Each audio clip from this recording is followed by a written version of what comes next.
Phone receive করে hello বললে কি হয় জানলে আপনি অবাক হয়ে যাবেন। বর্তমান আমাদের সোসাইটির ভিতরে ম্যাক্সিমাম পিপল সকলেই আছে, সকলে হ্যালো বলে ফোন রিসিভ করে হ্যালো বলা শুরু করে। শুধু তাই নয়, অনেকে হ্যালো বলে তারপরে সালাম দেয়, হ্যালো আসসালামু আলাইকুম।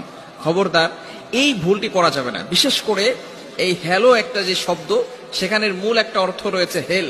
হেল মানে কিন্তু জাহান্নাম, এটা কিন্তু দোজক। বিশেষ করে আরবের অধিকাংশ মুফতি যারা রয়েছে, গ্রান্ড মুফতি যারা রয়েছে, তারা বলছেন যে শুরুতে এই শব্দটা ব্যবহার করা যাবে না, শুরুতে কিন্তু সালাম দিয়ে কথা বলতে হবে। কেননা নবীজি সাল্লাল্লাহু আলাইহি ওয়াসাল্লাম নিজে জানিয়ে দিয়েছেন, আসসালামু ক্বাবলাল কালাম, কথা বলার পূর্বেই সালাম দিতে হবে। সালামই হচ্ছে একটা ইসলামের, মুসলমানদের সর্বপ্রথম কথাই হচ্ছে সালাম।